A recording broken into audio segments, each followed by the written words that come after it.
Henri Day qui nous chantait La pluie. Eh bien, nous allons très bientôt avoir en ligne, je l'espère, Majid Cherfi. Eh bien, bonjour Majid Cherfi. Oui, bonjour. Je suis très très heureuse de vous interviewer. J'ai pris beaucoup de plaisir à lire votre livre. Merci. Donc, tout d'abord, je vais peut-être vous demander de vous présenter vous-même.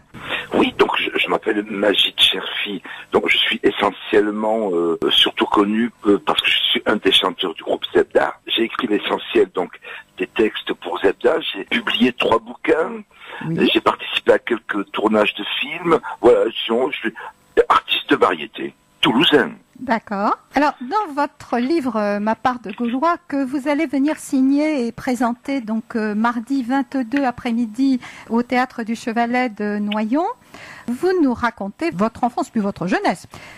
Oui, c'est essentiellement l'adolescence. Ouais. Oui, essentiellement l'adolescence. Alors, le problème que vous posez, bon, c'est un problème que j'ai moi rencontré. J'étais prof autrefois, que j'ai rencontré aussi beaucoup chez un certain nombre d'élèves. C'est que il y a parfois un problème quand on ne parle pas chez les enfants. Et vous, le problème, c'était aussi parfois que on ne parlait pas la même langue entre les parents et les enfants. Oui, entre autres ça. Et puis surtout, si vous voulez, c'est que moi j'ai été dans ma rue, donc quartier nord de Toulouse, avec tous ces mômes fils d'immigrés, j'ai accédé à une langue, à une forme d'érudition au fil du temps. Et je suis devenu pour mes potes une espèce de traître parce que j'ai accédé à une langue qu'ils ne comprenaient plus, qui était pas le petit français comme ça basique, mais par exemple quand j'ai utilisé mon premier passé simple ou un imparfait, je sais plus, ils m'ont dit mais tu te prends pour un français. Et donc j'étais devenu un traître parce que j'étais devenu français. Et donc j'étais du coup un traître à la patrie, un traître au prophète Mohamed, un traître à l'Algérie. Du simple fait d'accéder à une langue auquel eux n'avaient pas accès. Oui, mais cette langue, bon, vous la maniez depuis fort bien. Et je crois qu'il y a aussi quand même le problème, bon, il y a le problème de langue, mais il y a le problème des racines, parce que vous étiez enfant finalement de déracinés. Et quelles racines pour des enfants de déracinés? Il faut les créer soi-même. Et absolument, il faut les créer soi-même. Et alors, nos parents étant eux-mêmes analphabètes et puis n'ayant pas eu de mémoire, parce qu'on leur a pas transmis un patrimoine particulier. Voilà, ils n'avaient rien à nous raconter, ou peu ou trop peu. Voilà, d'un patrimoine d'origine. Et la France, elle, on sentait, si vous voulez, le problème c'est elle nous donnait une possibilité par l'école gratuite, obligatoire, etc. Mais en même temps, on sentait, en dehors de l'école, dans la réalité de la vie française, une espèce de suspicion à notre endroit qui faisait que on se sentait mal à l'intérieur, si j'ose dire, et mal à l'extérieur. Et donc, beaucoup de mal à se raccrocher à des racines si elles-mêmes ne veulent pas de vous. Oui, vous les avez créés à partir du cinéma, de la chanson. Vous citez beaucoup de chanteurs, beaucoup d'artistes. Oui, moi j'ai eu cette particularité-là. Comme dans les quartiers populaires, vous trouverez des fois quelqu'un qui est passionné de musique classique ou de danse classique. Moi, ça a été la littérature. Et donc j'ai, si vous voulez, je me suis construit un patrimoine à partir de Flaubert, de Balzac, de Hugo. Et je les ai adorés parce qu'ils m'ont offert un patrimoine dans lequel je me suis construit. Et c'est là que je me suis dit, mais je suis gaulois. Et en fait, ce qui est intéressant, si vous voulez, c'est que peu importe votre origine, ce qui importe, c'est qu'on vous offre un patrimoine. Oui. Et donc, j'ai eu la possibilité, moi, d'y accéder. Oui, parce qu'on a beau l'offrir, tout le monde n'a pas cette possibilité. Absolument. D'ailleurs, l'immense majorité de tous ces enfants d'immigrés n'y ont pas eu accès. Et moi, j'ai eu une mère très particulière qui nous a kidnappés, mes frères et moi, parce qu'elle avait une obsession du savoir. Et donc, tout notre temps libre, de toute notre enfance, elle nous a balancé d'une famille à l'autre. Et on se retrouvait chez la sœur, chez le curé, chez l'épicière, chez le proviseur, à faire de la syntaxe, de la conjugaison, de la grammaire. Donc on a eu une enfance cachée, mais on s'est retrouvés érudits malgré nous. Mais elle croyait en vous? Eh bien, c'est-à-dire qu'elle nous a condamnés à être érudits. C'était ou l'érudition ou le couteau à travers la gorge. Mais elle n'avait pas raison quelque part? Et avec le recul, oui, puisque plus tard, on a compris tout l'intérêt qu'il y avait à acquérir un savoir. Bien sûr. Parce que votre rapport à votre mère, si vous voulez en parler un petit peu, il est quand même un peu ambigu. Oui. D'un côté, vous la remerciez, puis d'un autre côté, vous lui en voulez. Mais bon, c'est aussi souvent, hein, la mère est à la fois la fée et la sorcière. Oui, c'était tout à fait ça. C'était une femme qui était là et qui disait « Le premier qui vous touche, je lui coupe la gorge ». Et donc, on sentait qu'on avait une espèce de bouclier. Et c'est important de sentir un parent qui vous dit « Je suis là, ne craignez rien, je suis là avec un couteau. Et le premier qui vous veut du mal, j'aurai sa peau. » Donc il y avait tout cet amour incroyable d'une mère qui était prête au sacrifice. Oui. Mais elle disait en échange de ce sacrifice, que je veux que vous vous sacrifiez pour moi. Soyez érudit pour moi, soyez mon épée d'Excalibur. Je veux savoir ce que disent les mots, ce que disent les lettres et ce que dit la langue française. Vous dites qu'elle disait « Soyez érudit pour moi », mais c'était aussi pour vous? C'était pour nous. Je dirais que je pense qu'il y avait une espèce de 50-50 oui. Entre, si vous voulez pas avoir un oppresseur au-dessus de vous, comme nous l'avons toujours eu, elle pensait à la colonisation qu'elle avait connue. Si vous voulez pas d'oppresseur, vous êtes dans la condamnation d'une réussite scolaire. Et moi, je veux vous condamner à cette réussite scolaire, et en même temps, comme elle était elle-même dans une espèce de frustration terrible de pas savoir lire, écrire et comprendre le français, elle voulait que ce soit « donnez-moi-en une moitié de ce que vous allez apprendre parce que j'ai envie moi aussi de savoir lire, écrire et comprendre ». Mais je trouve que c'est une femme admirable. Peut-être. Ah oui, vraiment. C'est vrai que c'est dur d'avoir une maman admirable comme ça, c'est certain, puisqu'elle vous a vraiment mené d'une main de fer, mais d'un autre côté, vraiment, bravo. Alors, justement, vous dites, là, elle disait, le premier qui touche à vous, je l'égorge, en quelque sorte. Il y a effectivement toujours dans cette langue de votre quartier une énorme violence. Il y a quand même ce problème de violence aussi. Oui, parce que la violence naît, si vous voulez, de l'impossibilité de trouver une issue. Et si vous voulez, tous ces mômes qui étaient mes copains de quartier, ils sentaient bien qu'après 17 heures, après l'école, la rue, elle nous disait quand même, rentrez chez vous et cassez-vous, bande de bougnoules, on veut pas de vous. Et donc, cette suspicion, elle finit par s'immiscer en vous, et vous vous identifiez à un être suspect. Et à partir de là, non seulement vous n'essayez pas de oui, vous baissez les bras. Oui, alors, ou bien vous baissez les bras, ou bien vous vous mettez en hostilité, c'est-à-dire je vais aller contre vos principes, vos valeurs, et puisque je n'y ai pas droit, je vais plutôt faire le contraire. Je ne vais pas apprendre, je ne vais pas être poli, je ne vais pas être docile, et je vais même être votre ennemi en quelque sorte. Mais il y a une violence dans ce langage qui d'ailleurs n'est pas très étendue, mais c'est une violence épouvantable, même entre eux. Oui, même entre eux. Ben parce que je me souviens, il disait, nous on est arabes. Il disait, on est arabe, mais pas comme une identification ethnique, mais comme une identification. Mais vous, ce que vous avez pu faire, c'est vous approprier un langage de la réflexion. Le langage de la violence pas amené à la réflexion. Je pense qu'il ne faut pas oublier une chose, c'est que toutes ces mères, ces parents, étaient parents de 13 enfants. Oui. Et quand la mère elle-même était sous le joug d'un mari qui souvent était brutal. Parce qu'il faut dire les choses comme elles sont. Nos pères ont été brutaux. Et moi, j'ai mis du temps pour l'admettre, mais il y a un moment où il faut admettre. Les pères étaient brutaux envers leurs femmes, et souvent c'était des femmes battues, mais qui ne se voyaient pas. Moi, ma mère, je n'ai jamais vu le moindre bleu ou cicatrice sur son visage. Non. Mais j'ai appris plus tard qu'elle était battue. Ah oui, à l'insu des enfants, même les enfants étant nombreux, ça pouvait se passer et que personne ne le sache. Absolument, parce que, alors, d'une part, elle masquait ses bleus, nous on les voyait pas, et elle nous faisait l'apologie du père. Bien sûr. Elle disait, voilà, c'est votre père, c'est le chef de famille, c'est le pilier de la maison, et donc, à travers elle essayait de sauver, la tribu, elle essayait de sauver, je ne sais quelconque tradition de l'homme, parce que, je pense qu'à l'intérieur d'elle-même, d'ailleurs, excusez-moi, je passe du coq à l'âne, mais bien des années plus tard, elle m'a dit, mais tu crois que je l'ai aimé, ce mec? Et donc, j'ai compris qu'elle a joué masquée, mais parce que, bon, elle n'avait pas le droit de divorcer, elle n'avait pas le droit d'avoir une opinion à elle. Et non seulement, c'est pas forcément quelqu'un qu'elle a aimé, mais quelqu'un à qui elle s'est habituée, son mari qu'elle a épousé à 14 ans. Mais en plus, c'est jeune. Oui, c'était c'est vraiment jeune. D'ailleurs, on les mariait très jeunes à l'époque parce qu'ils avaient peur des viols commis par les soldats français. Ah oui. De la colonisation. Alors non seulement, elle masquait cette violence-là, mais elle faisait l'apologie du père.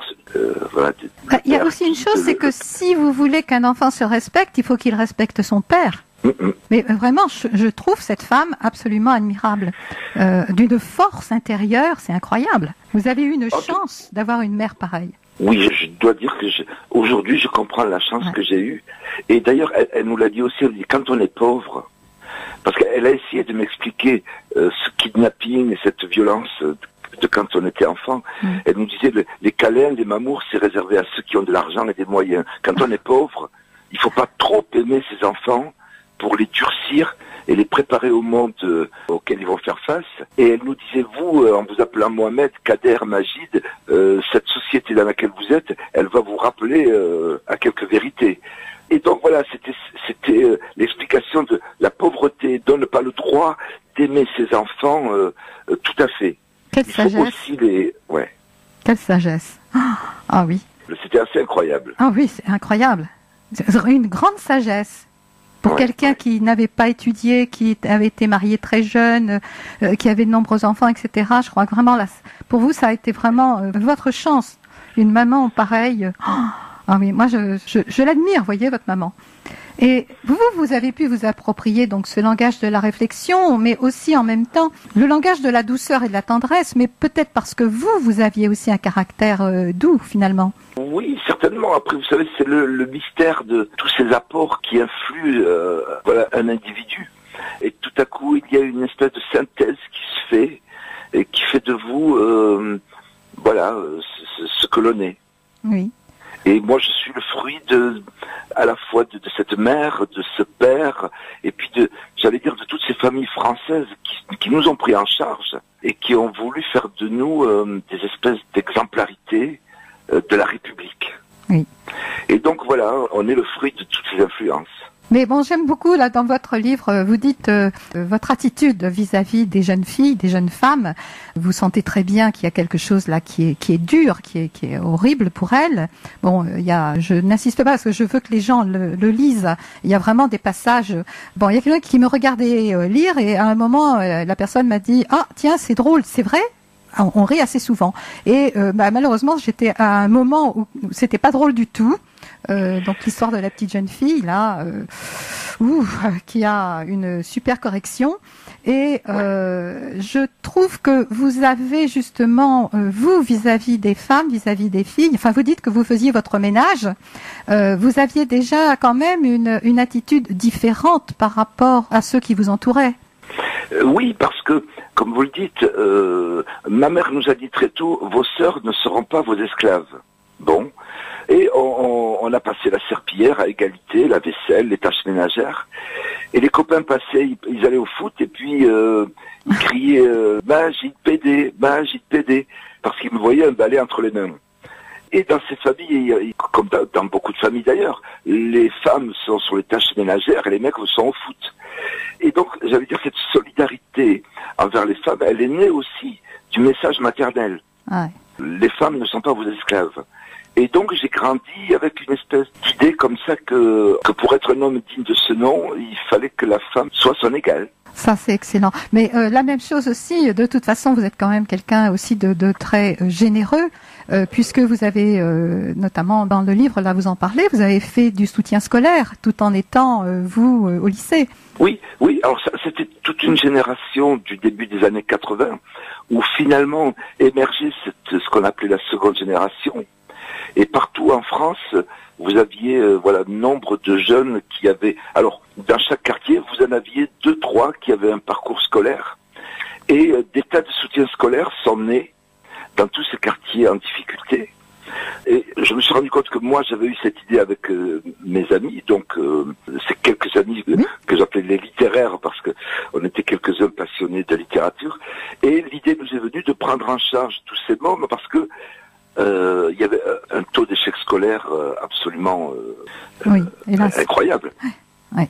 Donc cette idée l'idée nous est venue naturellement de les mettre à flot. Et c'est ce qu'on a fait. On a créé un soutien scolaire et puis on a développé des activités culturelles. Et on était dans cette idée qu'il fallait qu'il y ait un soutien, qu'il se passe quelque chose pour sortir ces mômes du ghetto.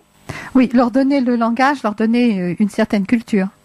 Voilà, absolument. La culture, et puis surtout d'ailleurs, derrière l'apprentissage des règles grammaticales ou autres, il y avait l'idée de les convaincre qu'ils étaient français. Oui. Et on a été habité par ça. C'est, n'oubliez pas, vous êtes français. Et alors ça, c'est quelque chose qu'on n'a pas réussi à faire finalement. C'est qu'on ne peut pas lutter non plus contre... quand on fait du soutien scolaire, c'est comme quand on enseigne. On n'a pas les enfants à longueur de journée et ils retournent dans le bain de leur famille. Exactement. Et là, je dirais dans leur famille et puis surtout de la société. Oui. La violence de la société est plus forte que le soutien scolaire. Oui. Et je me suis rendu compte que nous, comme tous ces gens en France, dans ces quartiers populaires, on n'a pas réussi à faire passer l'idée de la francité parce que la violence de la rue était plus forte et qu'elle leur disait « Vous êtes français, mais vous n'êtes pas chez vous ». Quelle horreur. Voilà, ça c'est le message qui... Alors, cette chose-là est beaucoup plus forte et elle est encore présente, si vous voulez, parce que je vois les mômes aujourd'hui, les ados d'aujourd'hui, nos enfants, ouais. Ils ne se revendiquent pas en français. Et pourtant... Oui. Et pourtant, nous leurs parents sommes nés en France. Mais oui, mais aussi, ils sont français absolument. Oui, voilà. Alors ça, c'est une évidence pour nous, mais la société se charge de leur expliquer qu'ils ne sont pas chez eux, à cause de la couleur de leur peau, à cause de leurs origines, de leur nom, parfois même de leur religion, de leur confession. D'ailleurs, je pense encore à François Hollande qui, quand il a fait la déchéance de la nationalité, tous ces mômes ont compris que c'était eux qui étaient visés, et pas le portugais, l'espagnol, le serbe ou le suisse. La déchéance de la nationalité est réservée aux Noirs et aux Arabes. Et donc, ils se rétractent un peu plus, et ils cherchent à s'identifier à autre chose. Oui. Mais bon, de toute façon, je crois que dans toute la société, il y a une énorme maladresse et que bon. Enfin, ce que j'aime dans votre livre, dans votre style, c'est que vous vous exprimez avec une totale franchise. Oui. Que votre réflexion permet de calmer votre révolte, parce que vous êtes en révolte, et c'est normal, ça se comprend. Mm-hmm. Hein, mais votre réflexion la calme. Et puis, alors, moi je trouve que vous avez aussi un sens de la répartie. C'est pour ça que parfois je souriais. Je me permets de citer un moment, vous en avez marre, etc. Oh, je suis pas Martin Luther. Et puis d'abord, je veux pas mourir assassiné par des rebeux par-dessus le marché. Bon, là il y a un humour qui est absolument superbe. Oui, bien sûr, parce que si vous voulez, je n'ai pu écrire que quand j'ai accédé en quelque sorte à une forme de distance vis-à-vis de moi-même et de tous ces problèmes. Et je me dis, je ne peux écrire tout ça que s'il y a de l'humour. Bien sûr. Parce qu'au fond, peut-être parce que comme j'ai une trajectoire d'enfant privilégié, et toute ma vie, voilà, j'ai vécu de l'écriture, donc comme un privilégié, et l'humour m'a paru incontournable, parce que sinon, c'est une plaie que de raconter des choses noires. J'ai noté à votre sujet que vous avez un énorme pouvoir de vous distancier. Oui. Et c'est ça peut-être aussi qui rend justement votre livre très très agréable à lire, alors que on est dedans. Il y a vraiment des passages où on se dit oula, mais bon, il y a ce grand pouvoir de se distancier, et puis en même temps, vous êtes quand même quelqu'un qui a beaucoup de tendresse et de générosité. Voilà, oui, c'est vraiment le sens dans le livre. En tout cas, oui, la distance, évidemment, c'est quelque chose de très salvateur. Hein, quand on a de la distance sur soi-même, évidemment, après, tout vous est ouvert pour vous exprimer. Voilà, il me semble que c'est la chose la plus précieuse que j'ai acquis dans ma vie, de la distance. Oui. Et à partir de là, découle l'humour, le second degré. Oui. Des choses qui rendent respirables les récits. Mais vous n'êtes peut-être pas toujours bien compris encore. Je crois pas, non. Tout le monde n'a pas de l'humour là-dessus. Ouais. Oui. Notamment, je suis par exemple poursuivi en diffamation à l'heure actuelle par des anciens du quartier, donc qui ont lu ce bouquin au premier degré et donc qui n'ont pas accepté le regard critique que je porte sur nous-mêmes, enfants d'immigrés. Oui, ils n'ont pas compris. Ils n'ont pas compris. Non, non. Absolument, ils n'ont pas compris ce que vous décrivez, tout l'humour que je mets dans mes pages, la distance, et en même temps, parfois plus du tout, et puis à d'autres moments. Et voilà, et c'est des gens qui n'ont pas accès à cette distance-là. Et donc voilà, c'est bon. Ouais. Il y a encore beaucoup de chemin à faire. Hein. Je pense, oui. Je pense. D'ailleurs, si vous voulez, quand j'avais 20 ans, je m'étais dit bon, on va prendre en charge tous ces problèmes et en quelques années, on va y arriver. Nos mômes seront dans des principes de laïcité, dans des valeurs républicaines, à coup sûr, parce que c'est quand même ce sont des valeurs, la liberté, l'égalité, la fraternité. Ce sont des valeurs universelles, incontournables. Et 30 ans après, je me dis, il y a encore tout à faire. Ah oui, il y a beaucoup. Ah, mais je crois quand même qu'on a un petit peu avancé. Mais il y a encore beaucoup à faire. Mais bon, heureusement, je crois qu'il faut se remonter les manches. Et puis oui, c'est ça. C'est ça. On a avancé, mais trop peu. Oui, mais bon. Et aujourd'hui, à cet âge sage que j'ai, je me dis, je crois qu'il ne faut pas sous-estimer la durée. Oui. Il y a un côté sage, il y a un côté peut-être un petit peu pessimiste en se disant il faut vraiment beaucoup de temps avant d'accéder à ce qu'on peut appeler la fraternité. Bon, mais je crois qu'on y arrivera. Mais justement, grâce à des gens comme vous, et il faut continuer les efforts. Oui, j'espère. Oui, on est nombreux de toute façon dans cette idée-là. Et donc, dans la peinture, dans les mathématiques, les sciences, la littérature, on est beaucoup à œuvrer. Et donc, le combat continue.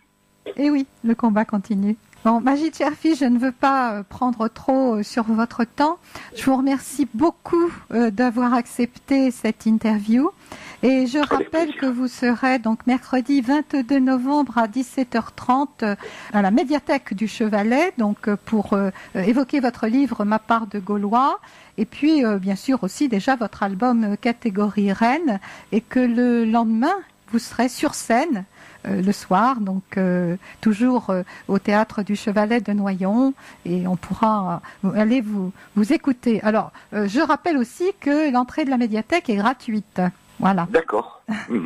Et puis j'espère que justement vous pourrez signer votre livre et on pourra discuter. Je ne sais pas si vous aviez quelque chose à rajouter pour nos auditeurs. Non, rien de particulier. Bien, écoutez, je vous remercie beaucoup.